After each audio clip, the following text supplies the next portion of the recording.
लोग जो है स्पेक्ट्रम पढ़ रहे हैं ना, तो स्पेक्ट्रम के लिए जो है ये अरेंजमेंट है कि कैसे हम लोग एटम का अरेंजमेंट लेते हैं। ठीक है, ये हो गया हमारा सोर्स ऑफ लाइट, बल्ब के डिज़ाइन का बना दिए हैं। ये स्लिट है, ठीक है, ये क्या है, स्लिट है। तो इस स्लिट के थ्रू यहाँ होल बना हुआ रहता है, जिससे स्ट्रेट जो है तुम्हारा रेज ऑफ लाइट पास करेगा। और यहाँ पर एक चैम्बर, ट्रांसपेरेंट चैम्बर बना हुआ है। ये एक ट्रांसपेरेंट चैम्बर बना हुआ है। इस चैम्बर में हम जो है कोई भी सैंपल को रख सकते हैं, ठीक है ना, कोई भी सैंपल को रख सकते हैं। इसके अंदर वेपर को भी बंद कर रख सकते हैं और इसके अंदर सॉल्यूशन भी रख सकते हैं। तो जैसा संभव होगा, जिसका वेपर संभव है हम वेपर रखेंगे, उस सब्सटेंस का जिसका हमको स्पेक्ट्रम निकालना है उसी का वेपर या उसी का जो है सॉल्यूशन को हम लोग रखते हैं, ठीक है ना। वेपर और सॉल्यूशन ऑफ द सब्सटेंस हम इसमें रखते हैं। यहाँ से लाइट, सोर्स ऑफ लाइट चलता है, इसमें जो सब्सटेंस रखा हुआ है उससे लाइट एनर्जी पास करेगा। लाइट एनर्जी जब बाहर निकलेगा उससे हम उसको प्रिज्म से पास कराएंगे, ठीक है ना, हाँ, प्रिज्म से पास कराएंगे। और यहाँ पर हम लोग फोटोग्राफिक प्लेट रखेंगे, स्क्रीन नहीं, फोटोग्राफिक प्लेट रखेंगे। इसलिए फोटोग्राफिक प्लेट रखेंगे क्योंकि स्क्रीन पर जो है सिर्फ विजिबल रेंज ही दिखता है। स्क्रीन के ऊपर सिर्फ विजिबल रेंज दिखेगा जो कलर है। और अगर हम फोटोग्राफिक प्लेट रखेंगे तो उसमें अल्ट्रा वायलेट रेज भी दिख सकते हैं, ठीक है ना। आया बात समझ में, हैं। और गामा, शुरुआत कहाँ से करते हैं हम लोग, शुरुआत कहाँ से किए थे, गामा से किए थे ना, तो वो सब दिखेगा उससे। इंफ्रारेड वगैरह सबको देखने के लिए जो है फिर अलग इंतज़ाम करना पड़ेगा उधर इंफ्रारेड रेंज में। अल्ट्रावायलेट रेंज में जितना है सब फोटोग्राफिक प्लेट पर दिख जाएगा। अल्ट्रावायलेट रेंज में जो जो आएगा वो फोटोग्राफिक प्लेट पर दिखेगा, ठीक है। आ गया बस में, कलर तो दिखना ही है। तो इस तरीके से जो है हम यहाँ पर फोटोग्राफिक प्लेट के ऊपर स्पेक्ट्रम ले तो हम लोग जो है तैयार कर लेंगे, ठीक है। आ गया, हाँ। तो ये अरेंजमेंट है हमारा, ये हुआ हमारा रे डायग्राम हो गया। ये सोर्स ऑफ लाइट है, स्लिट के थ्रू लाइट को पास कराए, फिर ये सोर्स ऑफ वेपर है या सॉल्यूशन ले लिए, उससे लाइट एनर्जी पास किया। लाइट जो निकला सोर्स से वो फिर यहाँ पर प्रिज्म से पास कराए, तो यहाँ पर डिस्पर्सन हुआ, तो स्प्लिट हो गया डिफरेंट कलर्स में और डिफरेंट रेंज में जो भी दिख रहा है, ठीक है। और फिर ये इसी पर जो है हमारा स्पेक्ट्रम आएगा, जो स्पेक्ट्रम हम कल बताए थे, ठीक है। आ गया बस समझ में। अब क्या होगा, जैसे ये वेपर है तो अगर यहाँ पर सब्सटेंस रखा हुआ है तो पहले सोर्स ऑफ लाइट जब हम पास करेंगे तो जो एनर्जी एब्जॉर्ब करेगा वो यहाँ रह जाएगा, और जो एनर्जी एब्जॉर्ब नहीं होगा वो यहाँ पर दिखेगा हमको, तो एब्जॉर्प्शन स्पेक्ट्रम होगा, समझ गए। उसके बाद हम लोग एब्जॉर्प्शन स्पेक्ट्रम यहाँ पर आ जाएगा। अभी क्या है, यहाँ पर वेपर है और सॉल्यूशन ये रखा हुआ है और लाइट एनर्जी को हम पास करा रहे हैं। उस समय हमको क्या मिलेगा, यहाँ एब्जॉर्प्शन स्पेक्ट्रम मिलेगा, क्योंकि इसमें सारा 7 कलर्स मिलेगा नहीं, कुछ जो रेंज ऑफ एनर्जी है जिसको एब्जॉर्ब कर लेगा वो यहाँ पर हमको नहीं दिखेगा, जो एब्जॉर्ब नहीं है वो जो है दिख जाएगा, ठीक है। आ गया समझ में। अब हमको इमिशन स्पेक्ट्रम अगर निकालना है इसी का, तो जो जो एनर्जी एब्जॉर्ब हो गया होगा वो यहाँ पर ब्लैक लाइंस आएगा। जो जो एनर्जी यहाँ एब्जॉर्ब हो गया एब्जॉर्प्शन स्पेक्ट्रम में, यहाँ पर ब्लैक लाइंस आएगा। जो जो एनर्जी एब्जॉर्ब हो गया, जो वेवलेंथ एब्जॉर्ब हो गया। आगे बात समझ में, हाँ। अब हम क्या करेंगे, सोर्स ऑफ लाइट को हटा देंगे, इस सोर्स ऑफ लाइट को हटा देंगे। पहले तो हम लोग एब्जॉर्प्शन स्पेक्ट्रम लिए, यहाँ पर सब्सटेंस को रखे हैं और सोर्स ऑफ लाइट से हम लाइट एनर्जी को पास करा रहे हैं, तो हमको स्पेक्ट्रम यहाँ पर मिल रहा है, यहाँ पर स्पेक्ट्रम मिल रहा है जो एब्जॉर्प्शन स्पेक्ट्रम है। ब्लैक स्पॉट में आ रहा है वो एनर्जी एब्जॉर्ब हो चुका है, बाकी कलरफुल लाइट है जो कि एब्जॉर्ब नहीं हुआ के दिख गया, ये हुआ एब्जॉर्प्शन स्पेक्ट्रम। अब क्या करेंगे, हम लोग इस सोर्स ऑफ लाइट को हटा देंगे, जो सोर्स ऑफ लाइट को हटा देंगे। अब इतना देर सोर्स उसको लाइट दिए हुए थे, वो एनर्जी एब्जॉर्ब किया, जो एनर्जी एब्जॉर्ब किया वो ब्लैक लाइंस में दिखा, जो एनर्जी एब्जॉर्ब नहीं किया वो कलरफुल दिखा। अब हम क्या करेंगे, इस सोर्स ऑफ लाइट को हटा देंगे, सोर्स ऑफ लाइट को हटा देंगे तो क्या होगा, ये जो एनर्जी एब्जॉर्ब किया हुआ था अभी उसी को रिलीज करेगा। अब अगर हमको अब इमिशन, अभी क्या हो रहा है, ये एब्जॉर्प्शन स्पेक्ट्रा है। अभी ये क्या है, यहाँ पर क्या मिल रहा है, एब्जॉर्प्शन।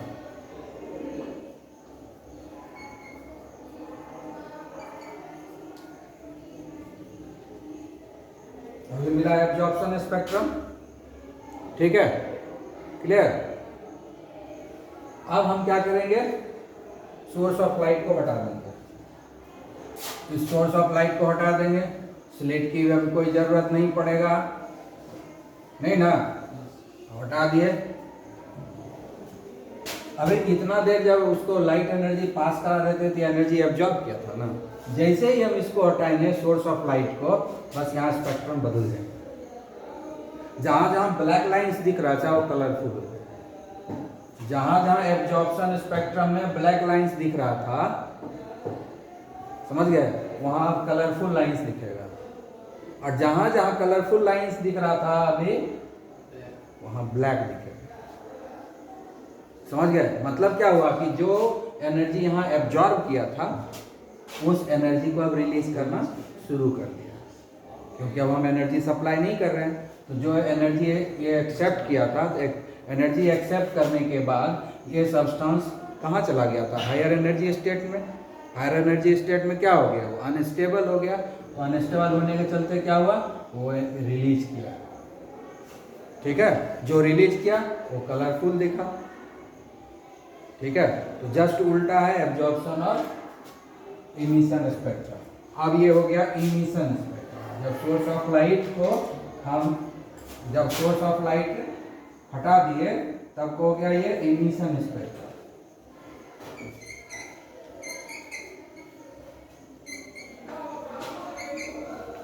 समझा, जब सोर्स ऑफ लाइट हटा दिया तब क्या हो गया, यहाँ पर हमको इमिशन स्पेक्ट्रम मिला। समझ में आ गया।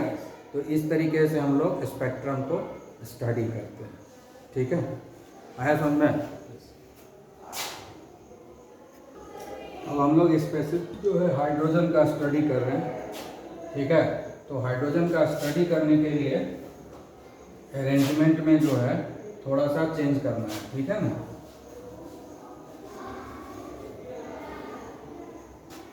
यहाँ पर क्या करेंगे, हम लोग डिस्चार्ज ट्यूब ले लेंगे। यहाँ पर क्या लेंगे, ठीक है, डिस्चार्ज ट्यूब समझते हो, कैथोड रे ट्यूब जो हम लोग बात किए थे वही है डिस्चार्ज ट्यूब, ठीक है। क्योंकि इसका ना तो वेपर बना सकते हैं ना ही सॉल्यूशन बना सकते हैं हाइड्रोजन का। इसीलिए क्या करेंगे, डिस्चार्ज ट्यूब के अंदर लो प्रेशर पर हाइड्रोजन गैस को भर दिए, हाई वोल्टेज हम इससे पास कराएंगे, ठीक है ना, हाई वोल्टेज इससे पास कराएंगे तो ये पूरा चमकने लगेगा कि नहीं, पढ़ चुके हैं ना कैथोड रे एक्सपेरिमेंट में। तो जब चमकेगा तो इससे लाइट एनर्जी निकलेगा। होता क्या है कि जब हम इस डिस्चार्ज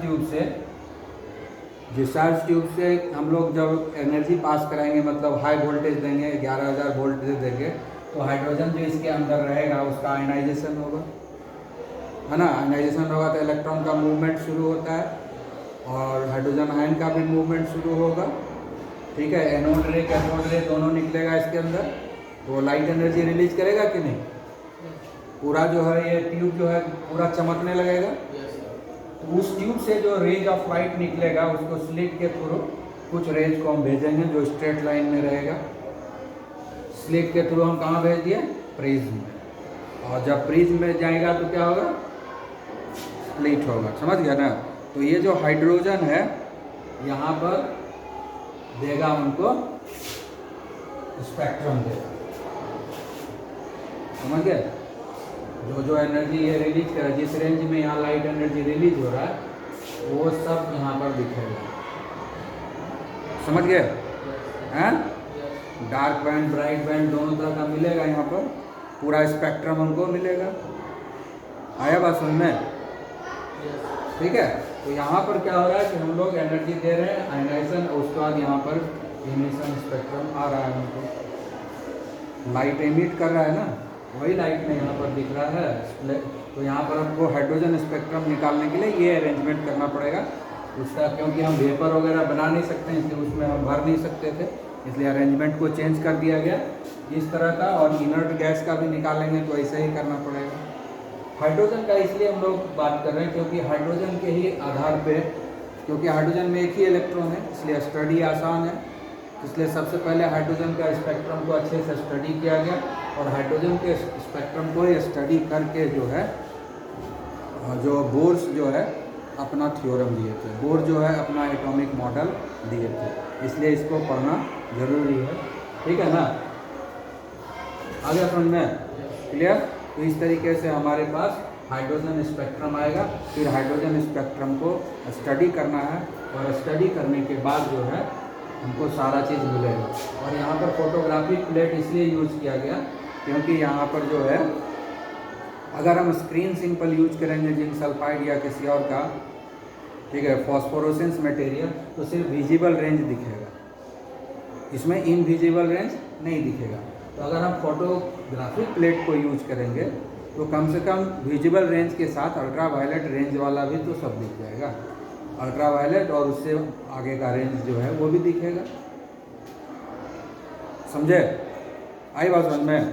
तो इस तरीके से हम जो है इस चीज़ का स्टडी कर सकते हैं। ठीक है, वो स्पेक्ट्रम बताए थे एक जगह, क्या क्या दिखेगा इसमें फोटोग्राफिक प्लेट पर, क्या क्या दिखेगा। फोटोग्राफिक प्लेट पर विजिबल रेंज तो दिखेगा ही ना, यूवी भी दिखेगा, ठीक है, एक्सरे दिखेगा, एक्सरे के बाद जो है तुमको गामा रे का दिख जाएगा, ठीक है, और कॉस्मिक। मेनली तुमको यूवी और एक्सरे तो दिखेगा ही, ठीक है। उसके बाद इधर जो इंफ्रारेड है, माइक्रोवेव्स है, सबको देखने के लिए अलग अलग कैमरा का जरूरत पड़ता है, उसके लिए अलग अलग तरह का स्पेक्ट्रोमीटर है, अलग तरह का तरीके से हर चीज़ को देखने के लिए जो है इंस्ट्रूमेंट आज के समय में आ गया है। ठीक है, फोटोग्राफिक प्लेट पर कम से कम विजिबल, यूवी और एक्सरे इतना तो देख ही सकते हैं, ठीक है ना। बाकी के लिए हम लोग अलग अलग अरेंजमेंट करेंगे, ठीक है। इधर जहाँ आ जाएगा इंफ्रारेड आ जाएगा, माइक्रोवेव आ जाएगा, लॉन्ग वेव आ जाएगा, ये सब सबको देखने के लिए अलग है। यहाँ पर मेनली फोटोग्राफिक प्लेट पर क्या देख सकते हैं, एक्सरे, यूवी और विजिबल, ये तीनों मेनली समझ गए। तो इसलिए हम लोग फोटोग्राफिक प्लेट का यूज करते हैं ताकि विजिबल रेंज के साथ वो सब भी हमको पैटर्न दिखा दिया जाता है। तो उस पैटर्न को स्टडी करके फिर हम लोग आगे का उसका जो भी होता है स्ट्रक्चर ऑफ एटम के बारे में डिसीजन लिया गया। तो हाइड्रोजन का स्टडी किया गया और हाइड्रोजन का ही स्टडी करके स्ट्रक्चर ऑफ एटम सबसे पहले दिया गया था, किसके द्वारा, बोर्स के द्वारा। और फिर उसी को हम लोग बोलते हैं बोर ने रदरफोर्ड के मॉडल को इम्प्रूव किया। इसमें जो स्पेक्ट्रम आया हाइड्रोजन का, ठीक है ना, इसमें जो स्पेक्ट्रल लाइंस आया उसी के आधार पर वो बताए कि एनर्जी जो एब्जॉर्ब होता है और रिलीज होता है वो एक डिस्क्रीट क्वांटिटी में होता है, फिक्स्ड क्वांटिटी में होता है, कंटिन्यूस रिलीज और कंटिन्यूस एब्जॉर्प्शन नहीं होता है, ठीक है। आगे आवाज समझ में क्लियर? ठीक है। तो अभी जो हम लोग हाइड्रोजन स्पेक्ट्रम का बात कर रहे थे, है ना, हम लोग ग्राफिकल में देखे थे हाइड्रोजन स्पेक्ट्रम को, ठीक है। तो हाइड्रोजन स्पेक्ट्रम को स्टडी करने के बाद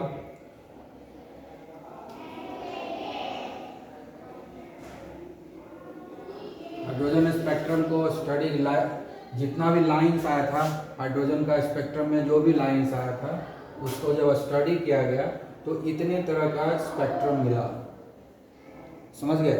और ये सब नाम जो है साइंटिस्ट के नाम पे दिया गया है, ठीक है, जो उसको स्टडी करके सामने लाया। एक हो गया लाइमन सीरीज जो अल्ट्रा वायलेट रीजन में मिलता है, बाल्मर सीरीज विजिबल रेंज में जो हम लोग को भी दिखता है और सबसे पहले यही दिखा था सब लोगों को, ठीक है ना, विजिबल रेंज में ही सब कुछ दिखा पहले, बाद में तुम्हारा Lyman series, Paschen series, Brackett series, Pfund series, ये सब बाद में आया।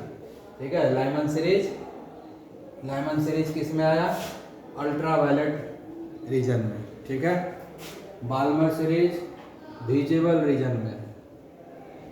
उसके बाद Paschen series, Brackett series and Pfund series, ये सारा का सारा किस में आ रहा है? इंफ्रारेड रीजन में। तो सारे स्पेक्ट्रम को, ये सब नाम है स्पेक्ट्रम का, अलग अलग रीजन में ये सब क्या है? नाम है ना। एटॉमिक स्पेक्ट्रम जो हाइड्रोजन का, ये सब किसके लिए नाम दिया गया? हाइड्रोजन के स्पेक्ट्रम का नाम दिया गया है। ठीक है, जो स्पेक्ट्रम यूवी रेंज में मिला उसको लाइमन सीरीज नाम दिया गया।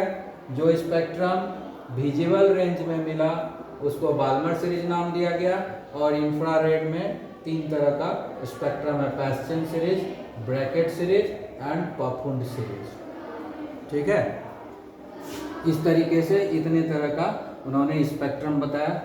और ये सारे स्पेक्ट्रम को स्टडी करने के बाद, है ना, सबसे पहले बाल्मर ही स्पेक्ट्रम का स्टडी किए थे। सबसे पहले कौन स्टडी किए थे?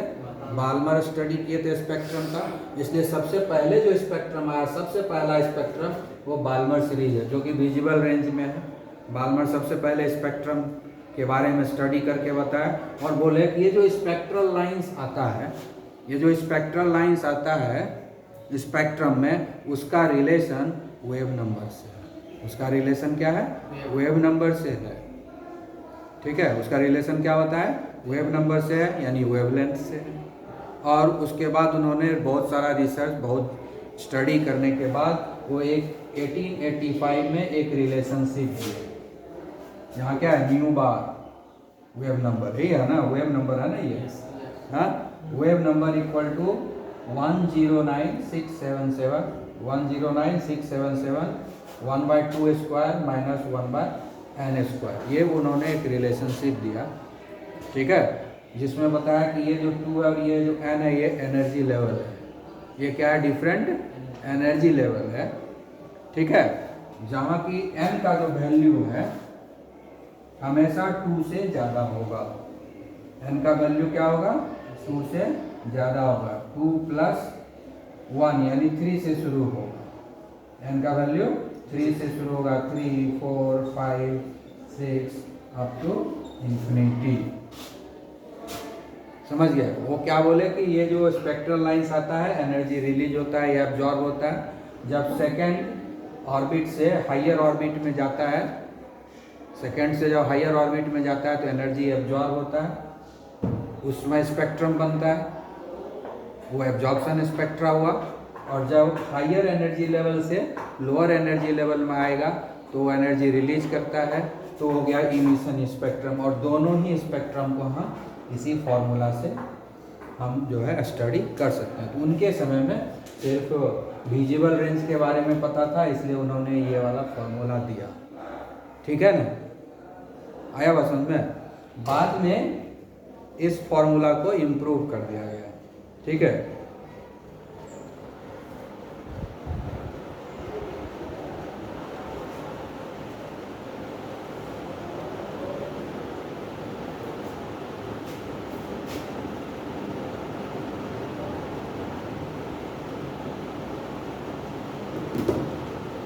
बाद में इस फॉर्मूला को इम्प्रूव कर दिया गया।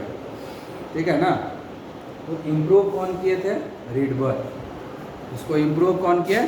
रीडबर्ग। और रीडबर्ग इम्प्रूव करके ये सारे के सारे स्पेक्ट्रम जो कि डिफरेंट साइंटिस्ट स्टडी किए थे, सबको उन्होंने इन्वॉल्व कर दिया एक ही फॉर्मूला में। इसी फॉर्मूला को और जो है अप्रोप्रिएट बना दिए, एक जनरल फॉर्मूला।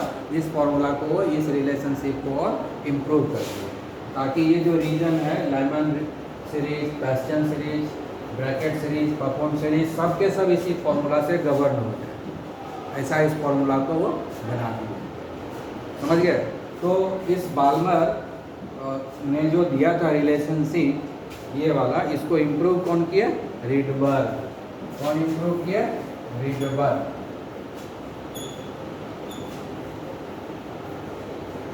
ठीक है, इम्प्रूव करने वाला साइंटिस्ट का नाम क्या है? रीडबर्ग है।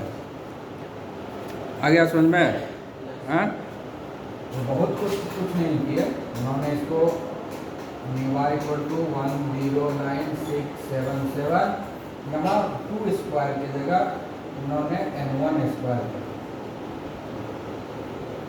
ठीक है, और इसको n2 स्क्वायर।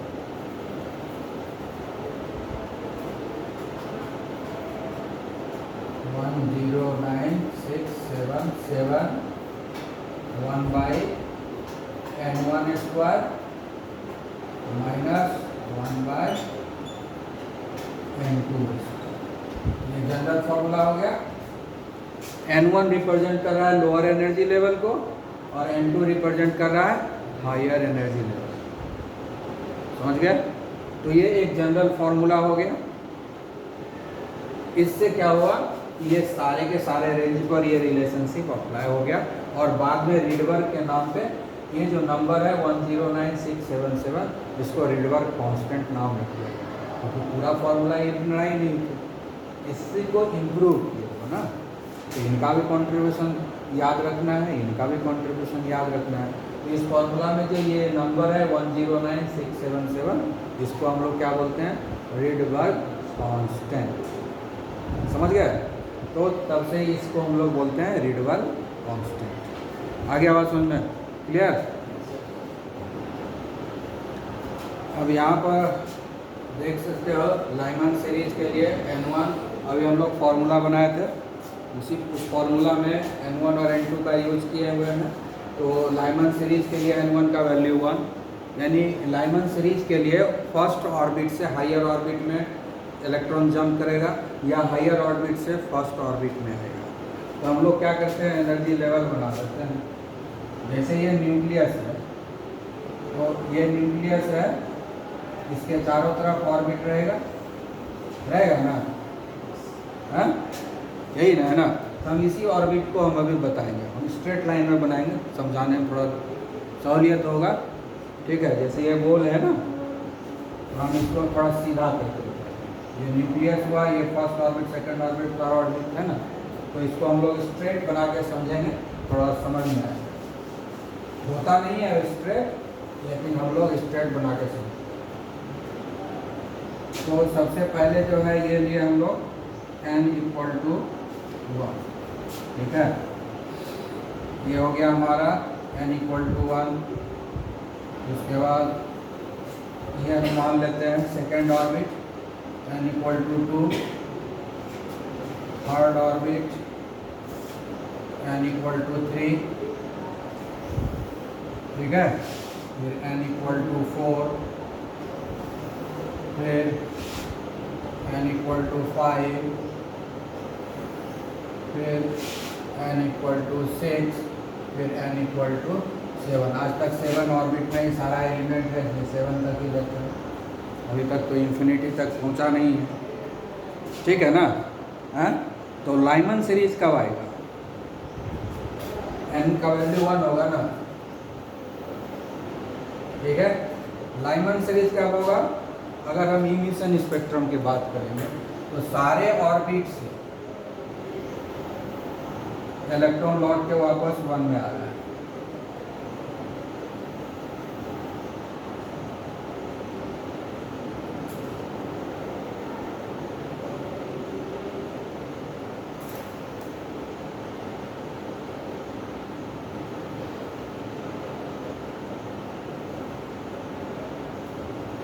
ये है हमारा लाइमन सीरीज। सब जगह से इलेक्ट्रॉन वापस लौट करके यहीं आएगा।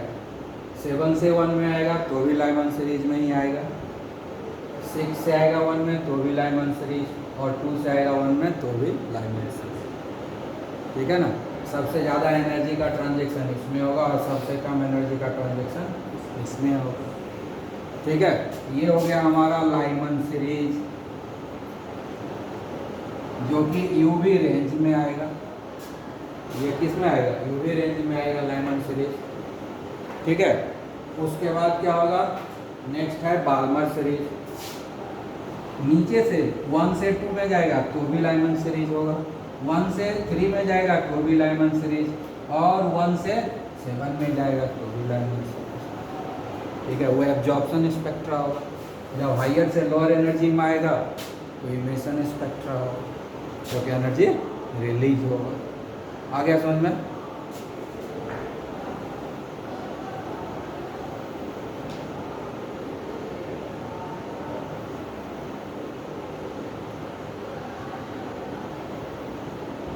ये कौन आ रहा है जा रहा है? इलेक्ट्रॉन। समझ गया ना? कौन आ रहा है जा रहा है? ये हो गया विजिबल रेंज में। इसको हम लोग क्या बोलते हैं? Balmer series. इस स्पेक्ट्रम को क्या बोलते हैं? बाल्मर सीरीज, जो सेकंड ऑर्बिट से इंटरेक्शन कर रहा है। सेकंड ऑर्बिट से जाना है, सेकंड ऑर्बिट में आना है। ये हो गया हमारा बाल्मर सीरीज। ठीक है। उसी तरह से जब थर्ड ऑर्बिट में आएगा, कहीं से भी आए या थर्ड ऑर्बिट से कहीं जाए, तो क्या होगा? पैस्चन से तेज होगा।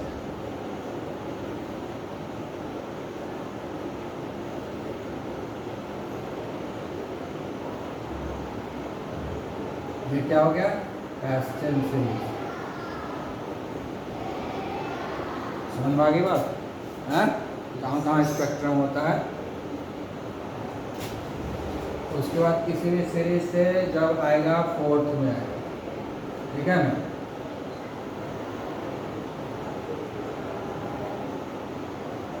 इलेक्ट्रॉन आ रहा हायर एनर्जी लेवल से लोअर एनर्जी लेवल में, तो जब फोर्थ है लेवल से इंटरेक्शन होता है, इसको बोलते हैं हम लोग ब्रैकेट सीरीज।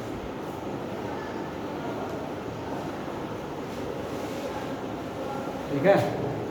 उसी तरह से फिर हायर लेवल से लोअर एनर्जी लेवल, इसमें आ गया फिफ्थ में। ठीक है। तो इसको हम लोग क्या बोलते हैं?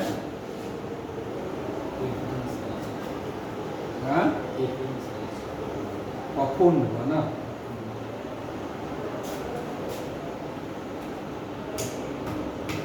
इसके आगे भी अब सीरीज आ गया स्पेक्ट्रम, जो अभी डिस्कस नहीं किया। इसके आगे भी दो सीरीज और आया है। ठीक है।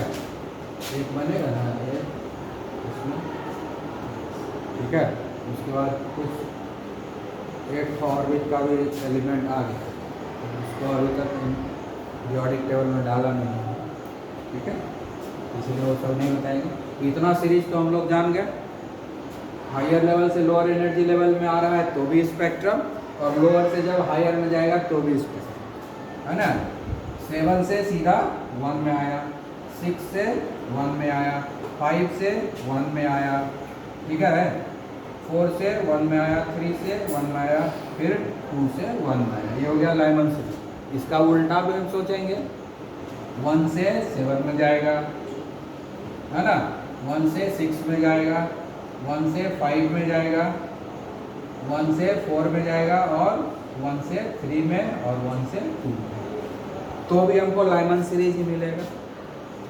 ठीक है। तो नीचे से ऊपर जाएगा तो क्या होगा? एब्जॉर्प्शन स्पेक्ट्रम, और ऊपर से नीचे आएगा तो इमिशन स्पेक्ट्रम। बस इतना ही अंतर है, दोनों का आएगा लाइमन सीरीज। उसी तरह बाकी को भी स्टडी कर लेंगे। समझ में आ गया स्पेक्ट्रम सब? हाँ। ठीक है। तो इसी बेसिस पर ना बोर बताया कि क्यों ये स्पेक्ट्रम है, इसी बेसिस पे बताया, क्योंकि डिस्क्रीट जो एनर्जी का डिफरेंस है दोनों के बीच में, वो एनर्जी का डिफरेंस के बराबर एनर्जी वो एब्जॉर्ब कर रहा है, रिलीज कर रहा है। जैसे कि 7 से 1 में आया तो 7th ऑर्बिट और फर्स्ट ऑर्बिट का जो एनर्जी का डिफरेंस है उतना एनर्जी वो रिलीज की। और अगर फर्स्ट से 7 में जा रहा है इलेक्ट्रॉन, तो इस दोनों के बीच में जो डिफरेंस है एनर्जी लेवल एनर्जी का, उतना एनर्जी वो एब्जॉर्ब करेगा, तभी 1 से 7 में जाएगा। समझे? हाँ। ठीक है। इसके अलावा भी इसमें स्पेक्ट्रम आता है, बहुत सारा स्पेक्ट्रम बीच में भी चलेगा, तो सब आगे डिस्कस करेंगे। ठीक है ना। क्योंकि बोर्स मॉडल भी थोड़ा देर के बाद कुछ जगह फेल करेगा, तब फिर ना इम्प्रूवमेंट होगा। तो ये हो गया कि बोर मॉडल, इतना के बेसिस पर बोर मॉडल जो है बता दिए कि क्वांटाइज्ड एनर्जी होता है। क्वांटाइज्ड एनर्जी मतलब फिक्स्ड एनर्जी, कोई भी ट्रांजेक्शन में fix amount of energy absorb होता है या रिलीज होता है, और इसी को हम लोग बोलते हैं क्वांटाइजेशन ऑफ एनर्जी। और इसी के आधार पर वो बोले कि जो इलेक्ट्रॉन होता है वो एक फिक्स्ड एनर्जी लेवल में घूमते रहता है, ठीक है, जिसको हम लोग बोलते हैं ऑर्बिट, ठीक है। ऑर्बिट का जो एनर्जी होता है, इलेक्ट्रॉन का भी एनर्जी वही होता है। ऑर्बिट जिस एनर्जी लेवल में इलेक्ट्रॉन रहता है, इलेक्ट्रॉन का भी एनर्जी वही होता है। इलेक्ट्रॉन का भी एनर्जी अलग अलग ऑर्बिट में अलग अलग एनर्जी होता है और उसके हिसाब से, ठीक है। ये सब बताने वाले कौन थे? बोर थे, ठीक है। आ गया समझ में?